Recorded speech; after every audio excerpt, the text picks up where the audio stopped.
All right, I think we're pretty close. Hi, everybody. I'm Megan Jones, Executive Director for ICEAA. Real happy you're able to join us today for the 2023 All Members Meeting. We've got a lot in store for you today about what we've been up to, what we're working on, where we're going. If you have questions for us, please put them in the chat. Depending on how our time goes, we'll get to those at the end. And until then, I'd like to pass things off to Christina Snyder, our recently elected international president. Christina? Well, hi, everyone. Thank you for taking the time on your Wednesday to join us. For many of you, I know it's your lunch break, and there are probably other things that you could be doing. So I really appreciate everyone taking the time to be with us today.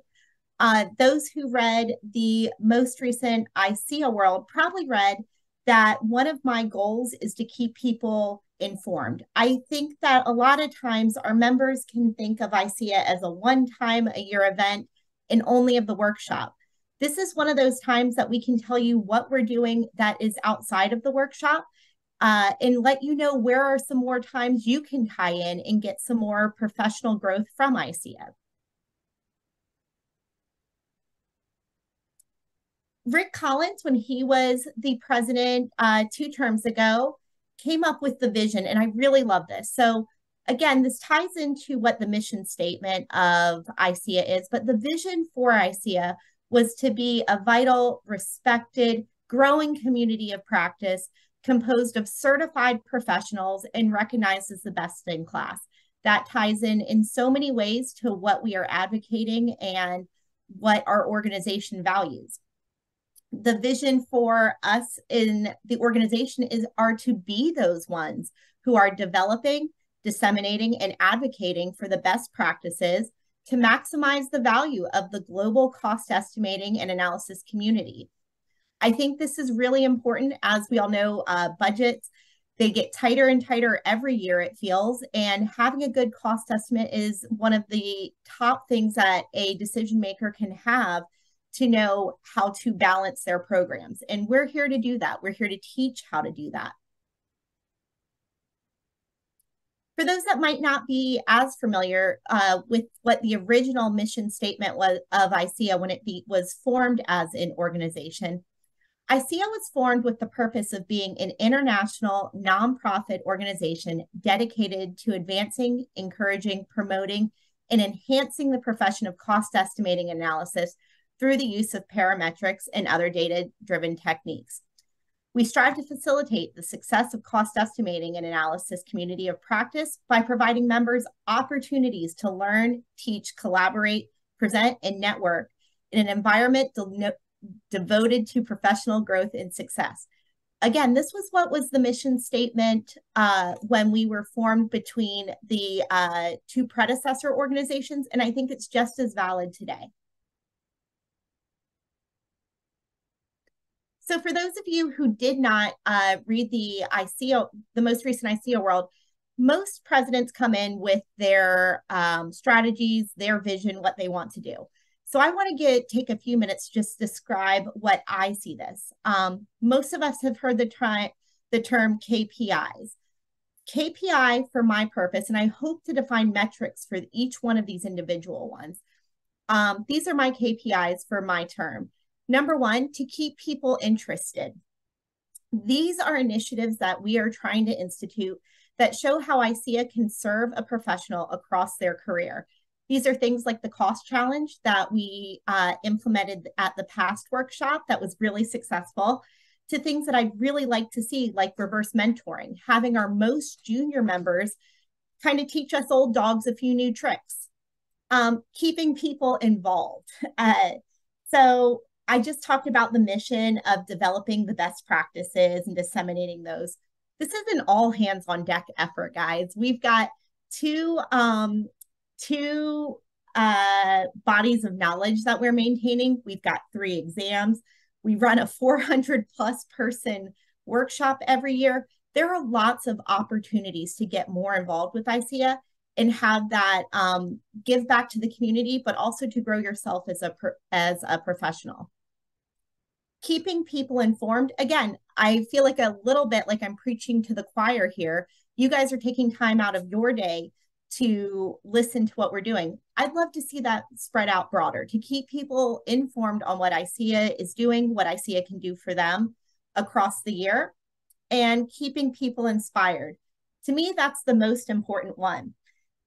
Through ICEAA, there are so many opportunities for personal and professional growth, and to also help the community at large. So I really want to make sure our members are taking those opportunities and being inspired throughout the year, viewing this as a career and not just a job. So I asked each member of the executive committee to give a little introduction about themselves, to have a time to ask for help if they have any committees they need help for. So first off, myself, I am the international president for the next term from 2023 till 2025. I have been in the profession for just under 2 decades. I've been a CCEA since 2012. I am the lead estimator for the Maritime Division of Systems Planning and Analysis. In addition to being the previous vice president and secretary of the International Board, I've also been really involved with the workshop, being the deputy or the program chair over the past 5 or 6 workshops, including our really fun virtual one. And in my role of president, the job is to appoint the principals that govern the different areas of ICEAA, and to set the agenda and establish the priorities for the organization during our term in alignment with the association policies. So with that being said, Jennifer, can I have you talk about your role and yourself? Sure. So hello, everybody. Can you hear me okay? Okay, I think we're good. So I'm Jennifer Kirchhoffer. I am the Vice President of Professional Development for the ICEAA Board of Directors. My full-time job is I'm General Manager, Software Products and Services Group at Technology. I lead a team of developers and analysts building and supporting products such as AFID, CADE, Earned Value Management Central Repository, EVAMOSC, and the Army Cost Research Hub. I am a CCEA, also FCEC, as well as CCP, a Certified Cost Professional from ICEAA. I've been leading professional development for about the last 2 years, 2.5 years we're coming up on. What does that mean? So when I first got this job, I was like, not real sure what I'm going to be doing, but pretty much what I've zoned in on is the purpose of professional development when ICEAA is to help cost estimators and analysts be more successful in their jobs and to further their careers by developing new skills and staying up to date on current and emerging trends. So that's really what we all want to do, is grow to become sufficient and able to do our job and then continue to grow our skills. For us, professional development is all about building and enhancing our skills and the knowledge of cost estimating, cost analytics, and allied fields. One of the things that Christina asked me to look at as well is some of the committees that we might need help on and opportunities for you guys to volunteer, because this really goes far beyond the board, and we want ICEAA to be membership driven, which means we need involvement from you guys. So in the areas of professional development, some of the things that we have going on is revisions in the CBOC materials. There's a current group that's working on data analytics that's led by Dave Brown. We could definitely use more volunteers in that area as we revise Module 6 and add to the core content there. Another thing that we will be starting up soon is a revision focused on escalation and inflation. Another area of involvement is CBOC-S. Hopefully you guys have heard about the software SIG. So that's the software improvement group. And they're looking for volunteers as well to get involved there as we continue to involve CBOC-S. Another thing coming up this year, Christina mentioned the workshop. So for 2024, the training track will focus on CBOC. We're going to alternate every year between CBOC and CBOC-S. We did CBOC-S at the 2023 workshop, so 2024 will be focused on CBOC. And I'd like to get somebody to work with me as vice chair. Hopefully that's somebody who's really interested in professional development and might want to be more involved in this in the future and willing to kind of take that over as we move on. And then we're also going to be looking for trainers in that area as well.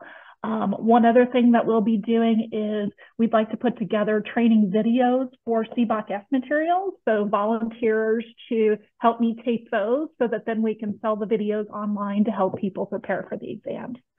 That was kind of a long intro there. So that's it for me, Christina. Do you want me to go on? Are we going to go through everybody? Yeah, so let's pass it off to Maddie. Thank you, Christina. So I am also at Tech Ability Research. I am a technical manager here, and I've been here about 10 years, a tech manager for about 3 now. And I primarily work with the Department of Homeland Security out of our Arlington office. I build estimates also mostly for ICEAA and CBP in ASA. And I also do a whole lot of training in, our internal ICEAA training, as well as some external training as well, and ASA. So pretty much whatever I get an opportunity to train, I do. I'm also a CCEA, and I hold the SCEC certification, and I also have a PMP. So I'm kind of trying to collect certifications as I go. The ACEI one's next. And I've been treasurer for about 2.5 years. This is my 2nd term. So excited to be back. And in my role as treasurer, I do a lot of financial reporting. I validate our financial data. I always am looking at our financial position, every board meeting we have and briefing out on that. I develop any sort of processes that have to do with our funding or allocation, approval chains, and I also am a secondary approver for the business office for any large sort of expenditures. So those are usually pretty rapid fire. They'll come in and just look at those and help Megan make the decision there. So that's pretty much it. Thank you. Thanks, Maddie. Kelly? Hi, good morning. Thanks, Christina. My name is Kelly Wutzke. I'm serving this term as the Executive Vice President. I previously was the Region 5 Director for the last 4 years, and prior to being elected to this position. I'm an Associate Director at Covet Consulting, and I lead a team of data analysts and data scientists that work on various projects through the FAA, and I currently serve as a Program Manager for FAA's Technical Operations Group. I have my CCEA certification, and as the Executive Vice President, I am also the CBOC Principal, so I'll touch on that here in a second. But the Executive Vice President acts for the President when the President's unable to perform her duties. I will work with Christina to help establish priorities, guidance, and reports to the Board of Directors in the areas of chapter development, reinstatement, membership, communication, growth, and status, our publications, and then our annual honors and awards. And as the CBOC principal, I currently am overseeing and responsible for the CBOC content and help facilitate updates, corrections, and other modifications to the material. I would love if there were somebody who was interested in learning about the inner workings of CBOC and CBOC Wiki, which is the platform that it supports our product, to help bring somebody in so that they could possibly take over as CBOC principal one day. So that's definitely, something that I'm keeping an eye out for. And we are always looking for people to lead the way in terms of updating some of the material. We do have a group working on one of the modules that's outdated, but that is volunteer work. So it's very difficult to get folks who have the bandwidth and the time. So that's always appreciated if you're interested in helping update and add to the wiki content. Awesome. Thanks, Kelly. Arlene. Hi there. I am Arlene Minkiewicz. I'm the secretary.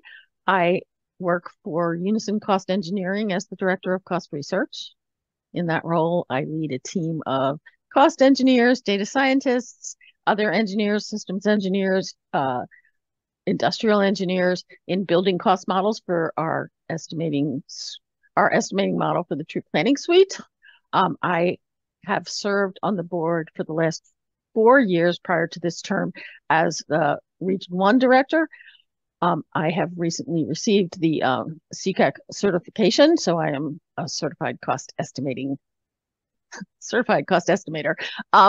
The secretary, my job is, it's a secretary job. I'm the corporate secretary and legal officer for ICEAA, the ICEAA organization. I work with the business office personnel to, retain roles of members, provide membership services, etc., keep the minutes for the ICEAA meetings and for the board of director meetings, and responsible for any official ICEAA correspondence. Thank you, Arlene. And then Bob, are you on the line? Yes. So I'm Bob Hunt. I'm the past president, as it describes. I've served as treasurer, vice president, president, and now past president. I've been doing cost for a long time. I am certified under the old ICEAA process, going way back to the early 80s. And anyway, I look forward to, I think my role is to support the transition from my administration to Christina's and help the organization to continue to move forward successfully. I think that's it. Thanks, Bob. And one of the reasons, everyone, that I wanted to make sure you guys knew who the board was is I really believe in full transparency and being open. We serve you guys as our members. So please, if you have any concerns under any of the areas, hopefully you from this kind of got who you could reach out to. Hopefully somebody wants to volunteer for some of the committees that Kelly and Jennifer were talking about. And feel free to reach out directly to them or through Megan if you would feel more comfortable. All right. And that brings it over to you, Jennifer. Okay, great. If you guys have any questions, any comments, or want to volunteer for anything, please feel free to use the chat for that as we go through this meeting. I wanted to zone in on a couple topics for this meeting. In particular, our training materials, which include CBOC and CBOC-S, and then a little bit on certification. So as we announced at the workshop this year, CBOC-S has been released. It's a major body of work, over 1,000 pages worth of materials. It's a collection of PowerPoints, Excel, and PDF files. We sell it in PDF form. So if you purchase CBOC-S, you will get it in PDF form, and you can get it online immediately. So there's no wait. You don't have to go through the corporate office. You can just get online and buy it directly at the store. It is in the online store. It sells for $600 to members, $595, and $745 for non-members. I've had a few people who are a little shocked at the price, and I want you guys to understand ICEAA has put a major investment into this material, spending almost $100,000 in the development of it. So that's one of the reasons that we have the cost that we do. CBOC has been around for probably close to 20 years. And so we've been able to recoup our investment in CBOC and make it a free training asset to all of our members. So that comes with membership. But CBOC-S, we need to recoup our investment. So that is why the fee is where it is. We're also going to do something a little different with the SCEC exam, which is we're going to require people who take the exam in the future to purchase a copy of CBOC-S to make sure that they are using the training materials and they are using a licensed copy of that. Next slide. A little bit about CBOC. I think most of you guys are familiar with it, but it is the basis of the exams for the CCEA and PCEA. It's organized into 16 interactive modules, and it's set up for self-study. So you can do it as an individual, or it can be used by small groups. It is online in a wiki format, as I think Kelly mentioned. Thanks to Kelly for helping us with that transition from the old PowerPoints into the wiki that we are now able to share with everybody. And it is free for all of our members. I've got a screen capture here. If you log into your account, there is a quick links. And in the quick links, there's a link directly to the CBOC 2.0, and that'll take you to the CBOC page. And from there. You can dig into whatever topic you're interested in or your studies. Under the additional materials, there are also practice questions and a lot of good information to help for preparing the exam. So a lot of nice things there to be able to work with. Next slide. CBOCS. So this is the one everybody's kind of been excited about that we've been investing in. It provides guidance on software cost estimating, and it demonstrates all the software sizing methods and allows users to draw their own conclusions about the merits of any given method. It is not directive. We're not trying to tell people, here's what you need to use. We offer a bunch of different examples and try to educate the users on software cost estimating. It is the principal material for the FCEC exam. And it builds upon the best practices outlined in CBOC. That's a question that we get from people is, do you have to be CCEA certified in order to take the FCEC exam? You do not. You can jump straight into CBOC-S. We will say that we expect people to have a foundation in the understanding of core cost estimating tenets. So it will be a little difficult to jump into software cost estimating without some understanding of cost estimating to begin with. But we're not using that as a filter to exclude anybody from purchasing and utilizing the materials or sitting for the SCEC exam. It is available for purchase in the online store. So in the quick links that I just mentioned, once you have logged into your account, there's a link to the online store, and you'll be able to go in and link directly to CBOC-S and download the full package of PDFs. All right. Kevin Sincata was nice enough to put together an overview of our certification program. Unfortunately, he's TDY right now, so I'm going to go over this on his behalf. So there are 3 certifications that ICEAA currently has available to our members and to non-members. The CCEA, which is available to anybody with 5 years of experience. It's renewed on a point system, and it requires passing parts 1 and parts 2 of the exam. Part 1 of the exam is typically associated with the PCEA, and part 2 is typically associated with the CCEA, but to get a CCA certification, you have to pass both parts.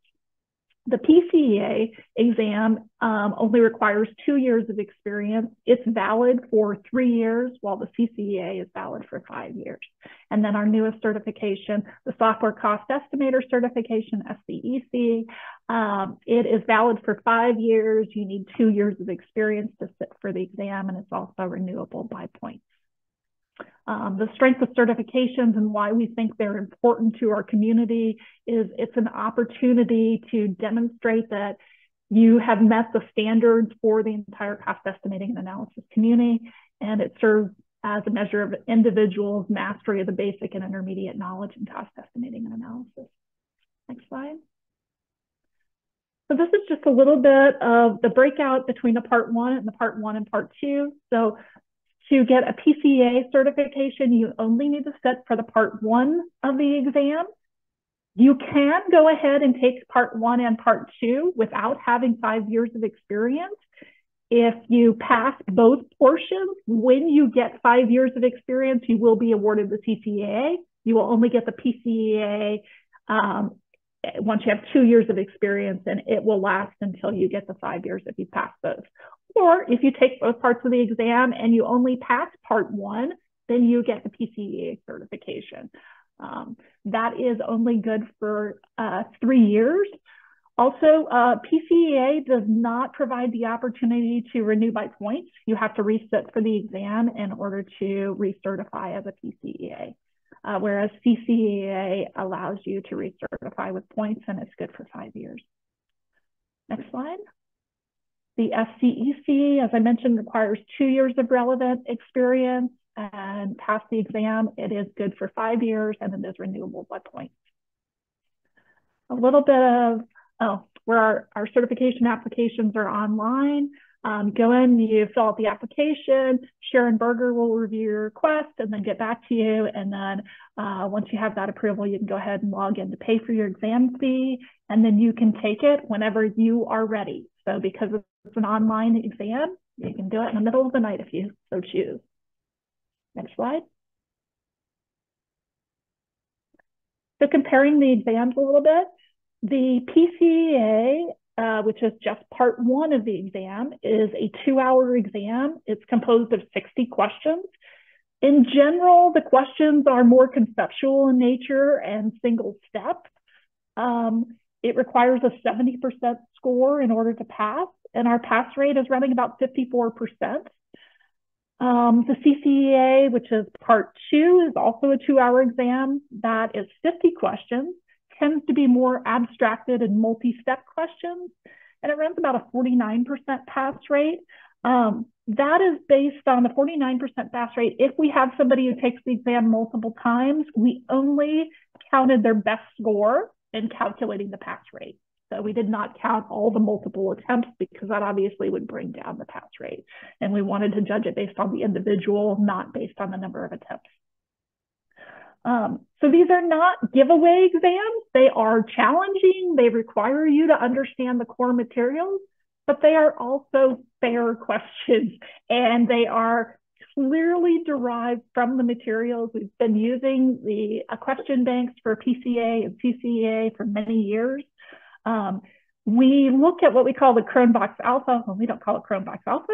Mathematicians call it Cronbach's alpha in order to judge how well the questions are and whether or not we need to revise them. So you're looking in general for about 70% or higher for Cronbach's alpha on a good exam, what we would call acceptable or good. You can see that we've hit both of those for CCEA and PCA. It assesses whether a question is considered a poor question. And there's only one question on the CCEA that statistically is a poor question.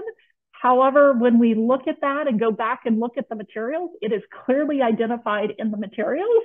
It is not a trick. It's not a question that is even abstracted or multi-step. It is directly tied to the materials. So we've elected to continue to utilize that question.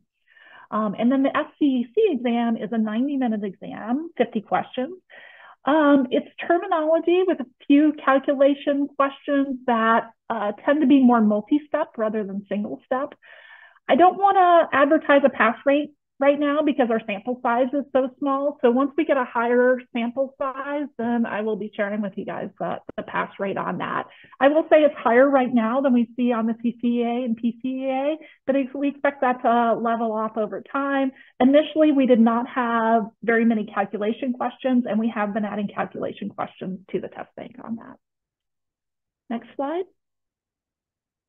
Predictors of exam success. Whether you've taken the exam previously, the amount of experience that you have in the field. We do see higher success rate with those who have U.S. national security related agency experience. If you actually study the CBOC materials, so using the materials that the test is based on, imagine that gives you a higher predictor of exam success. The next one is really important, participation in a sponsored study group or a prep class. Taking that time to really dedicate and spend on the CBOC-S materials will really help you in preparing. And that overcomes even the U.S. national security. So, sometimes we'll hear from foreign nationals, is the test biased towards U.S. materials? We have tried to remove all of those and make it as uniform as possible and not U.S. centric. We have also added what we call testable topics to each CBOC module. At the end of the module, it will tell you of the materials what is testable so that you know what you need to be prepared for. But whether it's an international student or a US student, they tend to do better when they work with a sponsored study group. And then also another thing, if you actually volunteer to teach one or more modules or submit exam questions, you tend to perform better on the test. Next slide.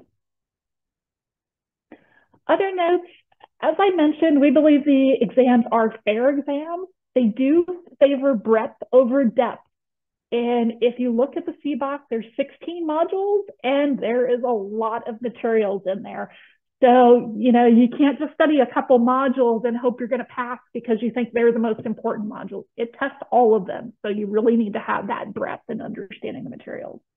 The They do even out experience. So if your experience is in one particular area, maybe you haven't done much in cost research, you will see that the other areas will kind of even that out. Quantitative and deductive skills are at a premium, especially on the CCEA exam. That's the primary difference between the part 2 and part 1. It's not really advanced math or anything that is conceptually more different. It is that you need to use that deductive reasoning and apply the quantitative steps correctly. There are no trick questions. Like I said, these questions have been vetted out over time. And it's something that we want to have a high standard for our exam and really test the materials. We don't want to have an easy pass rate because we value that this does something to our community, that you truly understand cost estimating if you can achieve these certifications. One of the things I get questions about is protests. The great majority of protests about exam questions involve questions coming from passing students, not actually the failing students. And they relate to questions that the exam taker generally got right. So we find that kind of ironic that a lot of times somebody might have a concern about a question, but generally they are getting that question right when they make those challenges. Next slide. Current fees. So these are on the website for you when you get ready to sign up for the exam. Just wanted to give you guys kind of a quick look. The SCEC is a little bit more expensive. It's $350, where the CCEA full exam is $300. And that is, again, because it's a new exam and we're trying to recoup our investment overall. And also we think that it will have more application beyond just ICEAA. So for the SCEC, we think there's a large software community that will have an interest in the certification. Next slide, I think that's it. And next, Kelly is going to talk about getting recertified. Yes, recertification. This was published in ICEAA World as well, so you're always free to go back and reference the article. But it was such an important topic that comes up so frequently that we decided to cover it today as well. So, getting recertified. Why? Well, you put in all the work to get certified in the first place. So having your ICEAA certification boosts your professional qualifications. It helps your company win new work, and it establishes you as a member of a community of experts in the field of cost estimating and analysis.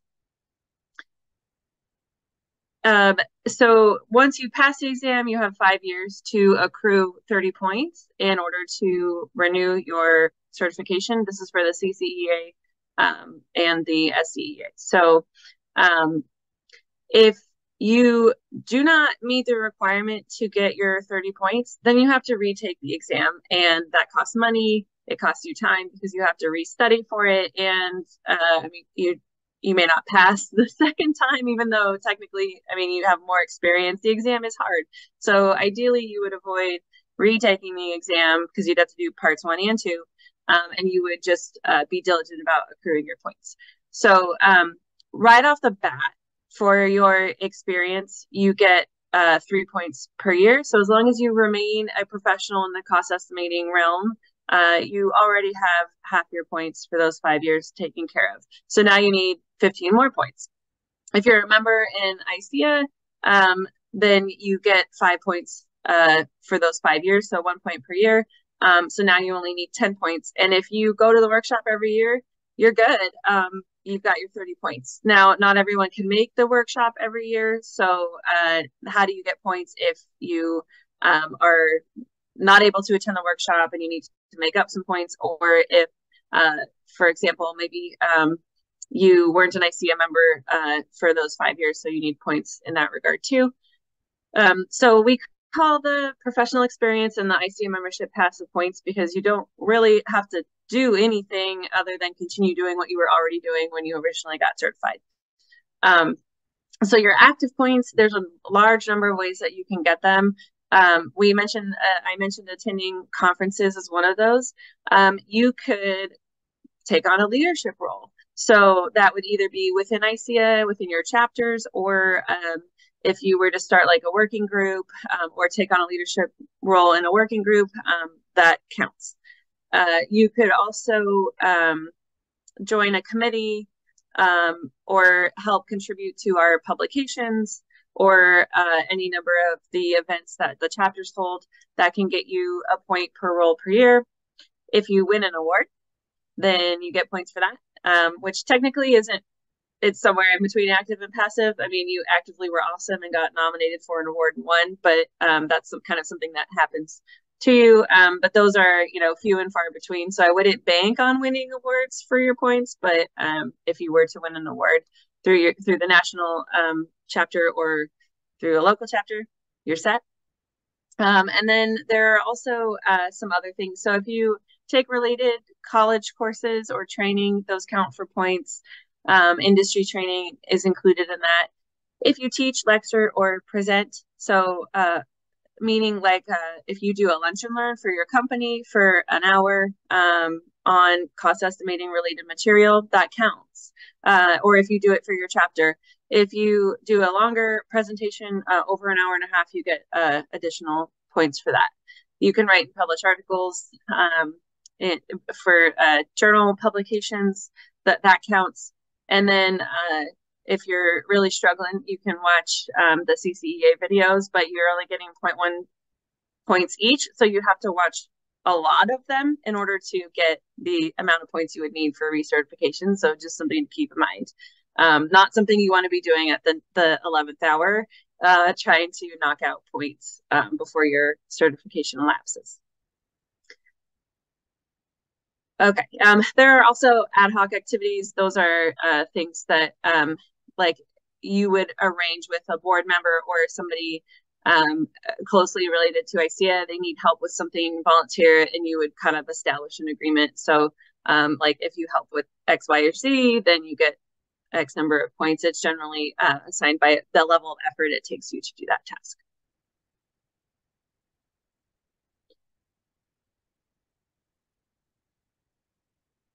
Okay, now I'm ready for you, Megan. Unless my... No, that's me. Sorry, one sec.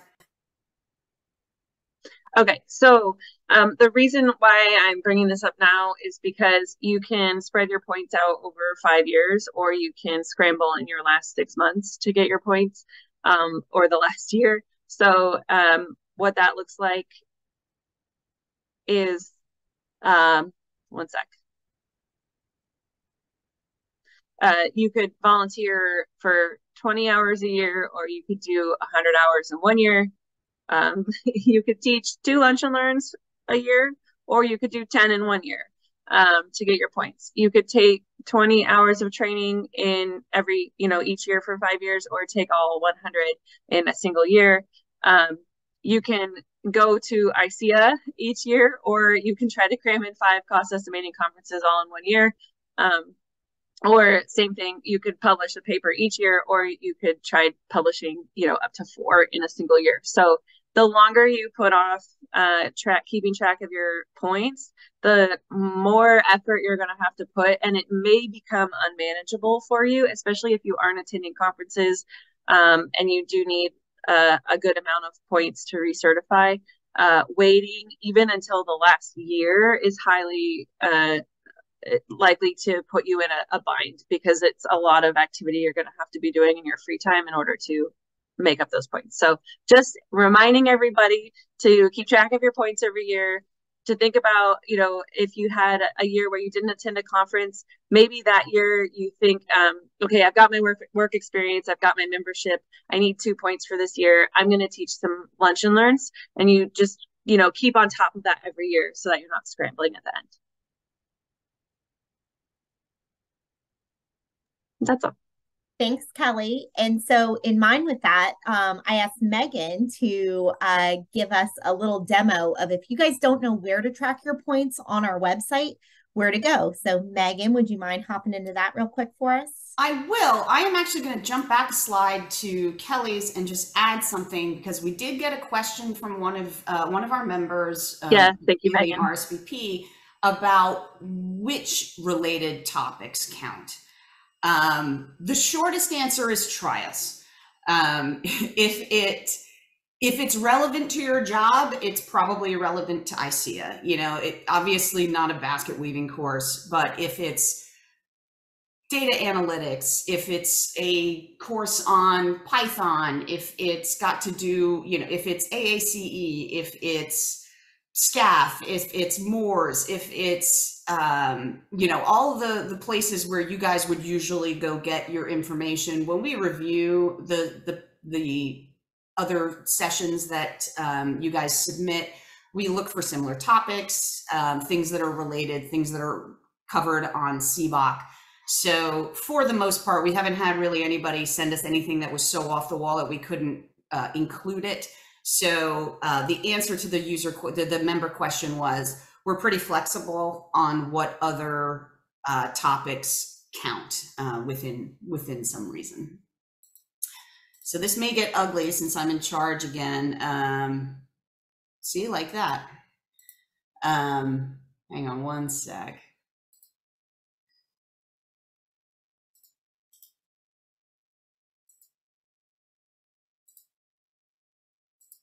Okay.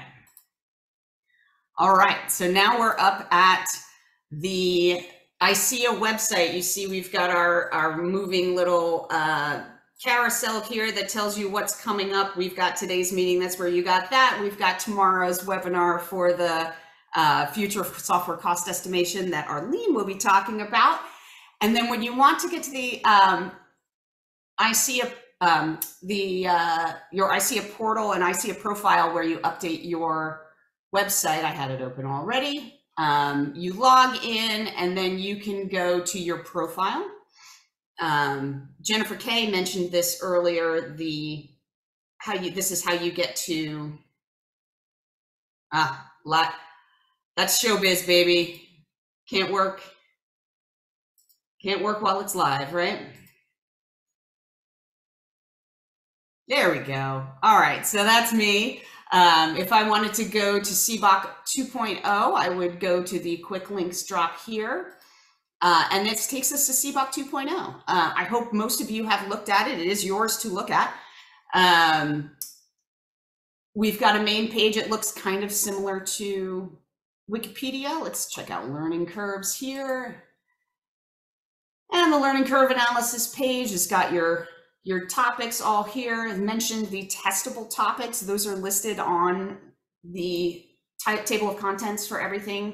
So you can double check that. The testable topics are here up at the top. Here's some extra resources you might want to look at, related advanced topics if you want to get into them, but these are things that aren't on the exam.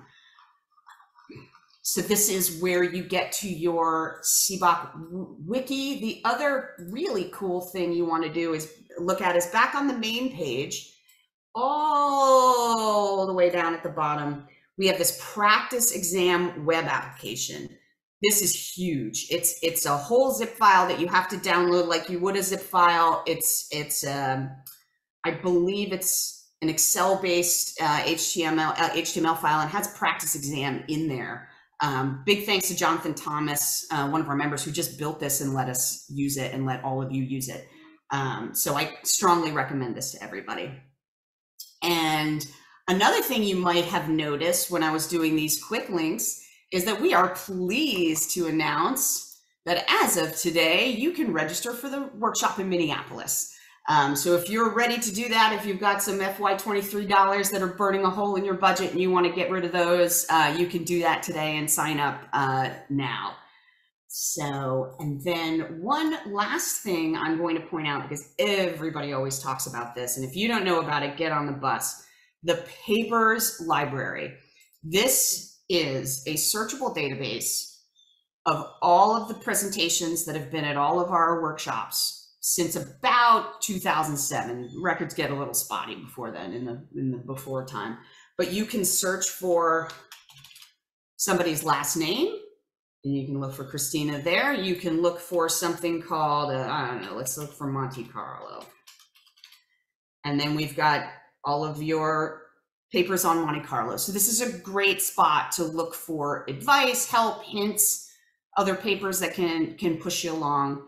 I encourage everybody to take a peek around at your website. Your certification program information is here. You've got the FAQs about how to do it, where you can log in to pay your exam fees, the application, the recertification application, all your workshops, everything you want to look at, it's all there. Christina, it looked like you had a question. Is there something you want me to show? Oh no, I was just going to say, like, going into the points tracker part itself, like to show yeah. Sorry, I got a little excited. You did. I liked it. So we have the CCEA points tracker. It is very new and very new. We're working on, we want to make it a little more user-friendly for everybody with some tooltips on how to use it better.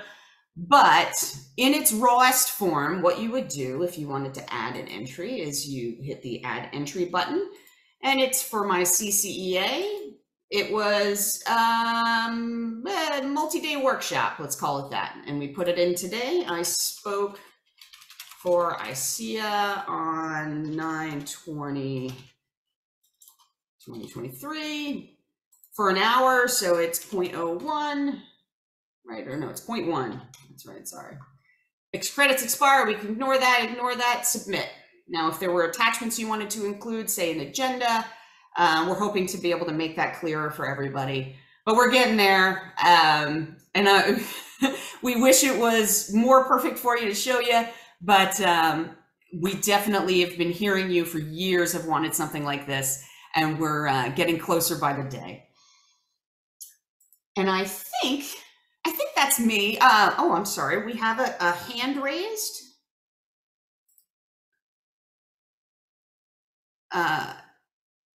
Tim, if you want to go ahead and unmute and ask your question, Tim Anderson.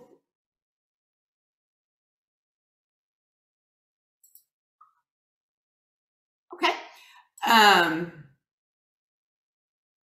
We'll come back to that question, Tim. If you could put it in the chat, that would be great. Let's get back to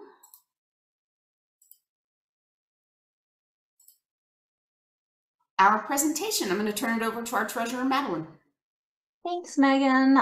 So just a couple minutes to our overall financial position as we're starting to look towards the end of 2023. All right, so we're still doing pretty good overall. You know, next slide, you'll see we're at a slight loss for the year expected.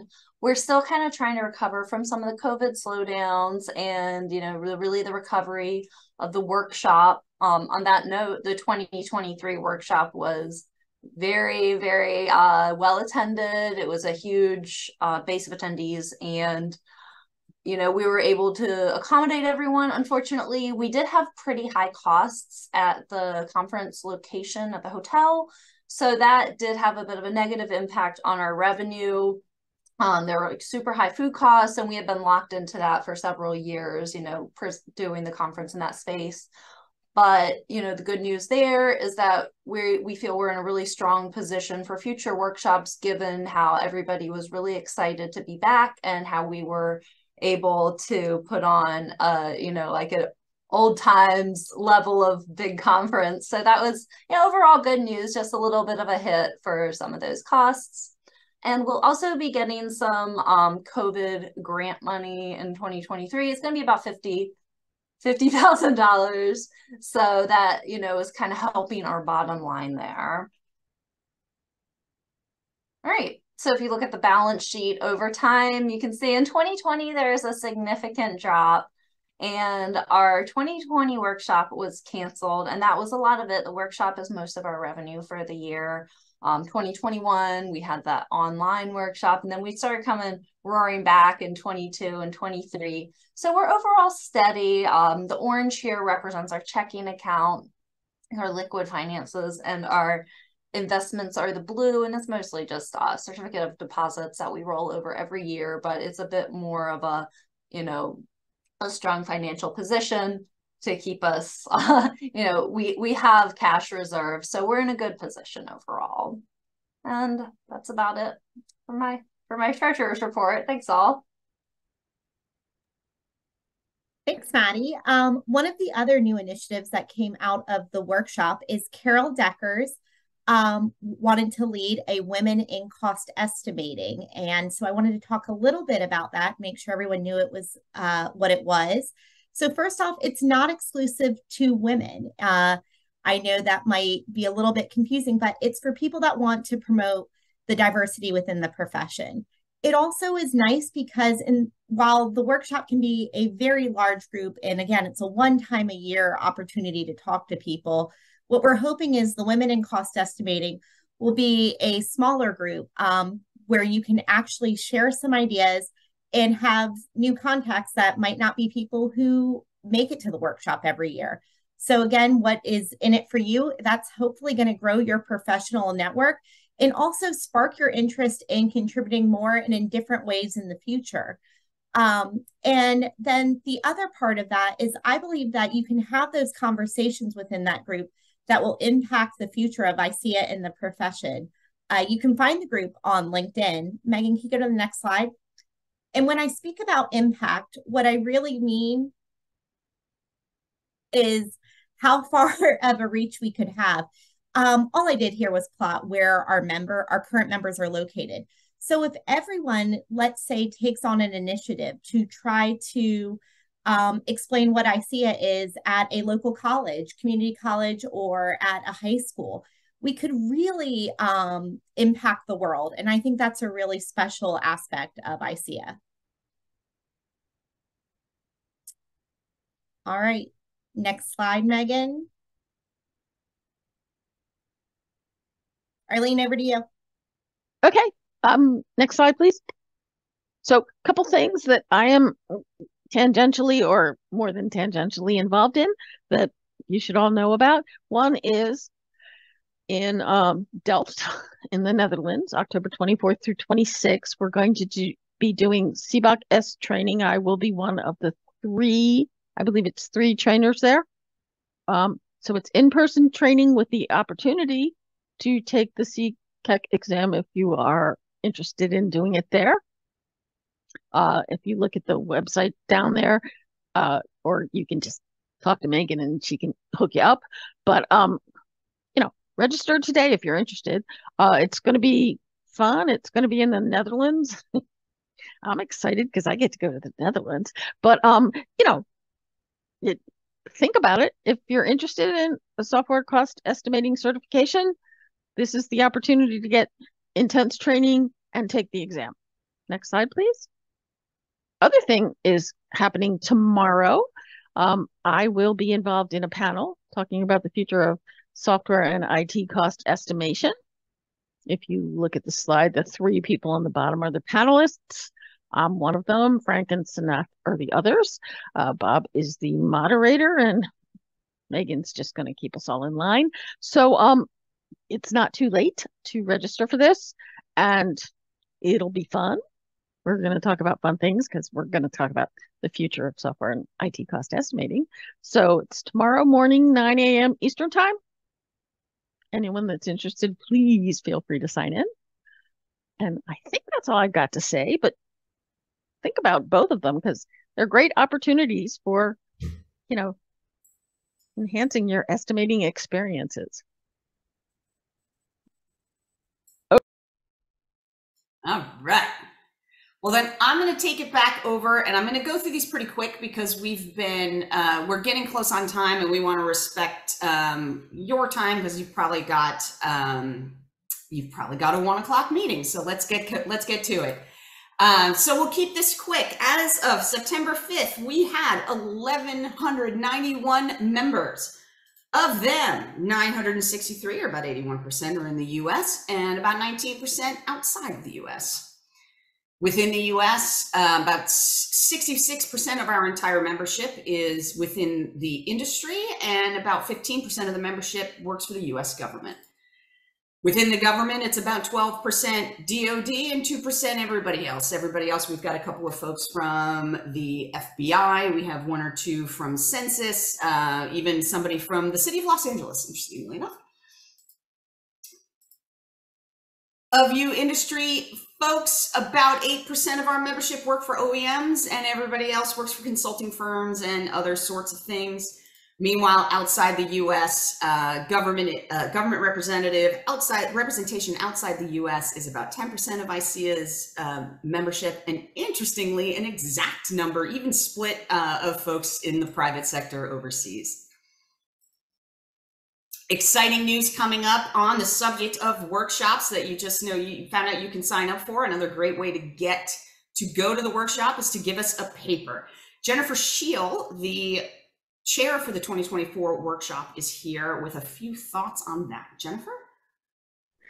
Yeah, so like Megan said, you can, registration is open. Abstract summaries are due November 1st. We have been having such great attendance the past couple of years, super successful. On that note of success, as you guys know, we did a cost challenge last year. It was our inaugural one. And to you know, everyone had such a great time. We're going to do it again. We were hoping it would be annual as long as it went well, and it did. So more details are coming. We're already working on the question for this year, the challenge, and the team sign up is coming in January. Just to repeat, this is going to be in Minneapolis. So we're going to be visiting Les's chapter. And for those of you who are looking for some incentive to visit the Midwest, Minneapolis has a great art scene. Also has one of the New York Times best restaurants, Lao cuisine. So some things to do, and don't sleep on the Midwest. We hope to see you guys there. Awesome. Thank you, Jennifer. On the subject of getting there, as we said, writing a paper is one of the best ways to get you there. And every year at the workshop, we ask in our feedback survey what topics you'd like to see covered more thoroughly in the future. And these were some of the keywords you guys came back with. So when you're preparing and thinking about your paper, these are the things people want to see. And these are the things that folks will most likely, these are the topics that are going to get accepted. So if you're not sure what to write about or you need some inspiration, this is a good set of thoughts to think about. You know, we can only put on the papers that we get abstracts for, and we can only accept the abstracts that we receive. So if there's something you want at the workshop, if there's a paper you want to see, you might just have to write it. And if you're not sold on the workshop, a fantastic thing is we partnered with the Cost of Everything podcast this year, and Amritpal Agar, the host, came to San Antonio with us and interviewed some of our members during the workshop to talk about their feelings about it. If you haven't listened to it, do so. It's a great little thing, and you can pick out some voices that you recognize. It's available on Spotify, Apple, Amazon, wherever podcasts are sold. Also thinking ahead, we're going to be releasing, and in fact, you can now, between now and March 11th, nominate someone for an ICEAA award. Not only is it a great way to get some CCEA points, like Kelly mentioned, although not necessarily a bankable source, it really means a lot to the people who win and who get nominated. Take a little time out from your day and put down on paper to tell us how wonderful the people you work with are, especially if there's somebody who really shines above the rest. They deserve all of that credit, and we're happy to give it to them. Coming up soon, next week, in fact, if you're in the DC area, we are supporting the Project Controls Expo. It's at Nats Park. We've got a bunch of ICEAA people speaking there, including President Snyder.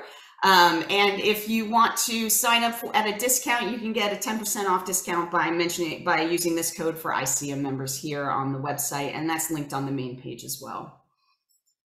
Other things around the chapters, if you're in the DC area, next week, September 28th, they're having their fiscal year 23 year-end calibration from 5 to 8 at Punch Bowl Social. And if you're in Southern California, save the date, October 17th, they're going to have an in-person workshop, and we'll be sending out details on that soon. And once again, 1 o'clock, keeping it quick. Another one of the questions we got in ahead of time was what the status of ICEAA Canada is. The ICEAA Canada chapter is being reorganized. We got a new Canada region director this year in Mike Leonet, and he's working to get some volunteers together to reignite the chapter. So we're looking forward to that. If you're a Canadian and want to get involved in revitalizing the chapter up there, send me an email. I'll pass you along to Mike, and we'll get all that started. Christina, I am going to leave it to you for closing comments. I didn't really see too many questions in the chat that we weren't able to answer in the chat, so we'll just call it here. Yeah, so thank you guys for hanging on with us for the hour, giving us your lunch break or your morning. It's very appreciated. Hopefully you saw the way we went through in detail with you in the exam information. We're trying not to rest on our laurels. We are really invested in this culture of continuous improvement. So any ideas on ways that we can make ICEAA better for you, please reach out to us. And my last thought about this is a quote by Tim Ferriss. I just finished 4-Hour Work Week, if anyone has read that book. But when he talks about how to get more involved and how to grow their own personal network, it's exactly through involvement in organizations like this. So if you want to know what ICEAA can do for you, please start volunteering more, and I promise it'll come back in spades. With that, I'll stay on for a little bit if anybody has any questions, and if we can allow people to come off of mute, Megan. All right, will do. Thanks, everybody. This is the official end of our all-member meeting, but if you'd like to stick around and ask some questions, please do. We'll be here for a little while.